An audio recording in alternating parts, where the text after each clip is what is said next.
Hi friends, வணக்கம். Welcome back to Tamilamudham. உங்களோட ரத்தம் என்ன குரூப்?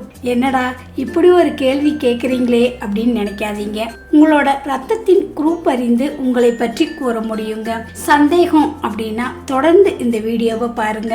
ஒவ்வொரு நோய் உருவாவதற்கும் உடலில் உள்ள மரபணு தான் காரணம் அப்படின்னு சொல்றாங்க. அதே மாதிரி ஒரு மனிதனின் குணத்திற்கும் அவனது ரத்த அணுதான் முக்கிய காரணமாக இருக்குங்க. பொதுவா ரத்த பிரிவை ஏ, ஓ, பி, ஏபி என 4 வகையாக பிரிக்கலாங்க.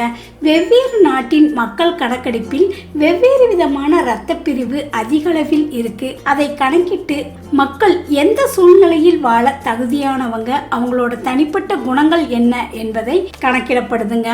பொதுவா ஓ பிரிவு இரத்த வகையை சார்ந்தவர்கள் தைவான், அரபு, இத்தாலி, அமெரிக்கா, இங்கிலாந்து போன்ற நாடுகளில் ஓ பிரிவு ரத்தம் அதிக அளவில் காணப்படுதுங்க.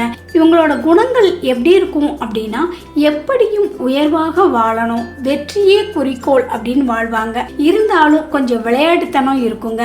ஆனா அது வெற்றியின் அடிப்படையில தான் இருக்கும். பெரும்பாலும் இவங்க மனதை அலைய விட மாட்டாங்க. மற்றவர்கள் எப்போதும் தனக்கு கீழே இருக்கணும் அப்படின்னு நினைப்பாங்க. ஆனா மற்றவங்களை கண்டு பொறாமப்பட மாட்டாங்க.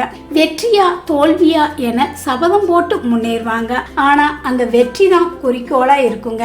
இவங்க வயதான காலத்திலும் தன்னால் எதையும் சாதிக்க முடியும் அப்படின்னு நினைப்பாங்க. இவங்க வெற்றி அடையல அப்படின்னா ரொம்ப மனசோர்வு அடைவாங்க. அடுத்ததாக பி பிரிவு ரத்தங்க. இவங்க தனக்கான ஒரு பாதுகாப்பான இடம் வேணும் அப்படின்னு நினைப்பாங்க. எல்லா விஷயங்களிலும் விட்டு கொடுத்து போவாங்க. மற்றவங்க கிட்ட தேவையில்லாம மாட்டிக்குவாங்க. இதனால மற்றவர்களால் வெறுக்கப்படுவாங்க. பிறருக்கு தகுந்தவாறு தன்னை மாத்திக்குவாங்க. அடுத்ததாக ஏ பிரிவுங்க. இவங்க வாழ்க்கையில உபயோகமான வாழ்க்கை வாழ்வாங்கங்க. பெரும்பாலும் தன்னோட விருப்பு வெறுப்புகளை அடக்கிக்குவாங்க. ஒவ்வொரு விஷயத்திலையும் அந்தந்த சட்டத்திட்டங்களோட ஒன்றி வாழ்வாங்க. எந்த ஒரு விஷயத்தையும் நம்மளால நல்லா செஞ்சு முடிக்க முடியும் அப்படிங்கிற ஆவலோட இருப்பாங்கங்க. அடுத்ததாக ஏ பிரிவுங்க. இவங்க எந்த ஒரு சூழ்நிலையிலையும் வாழ தகுதியானவங்க. யாருடனும் எதனுடனும் ஒட்டி கொள்வாங்க.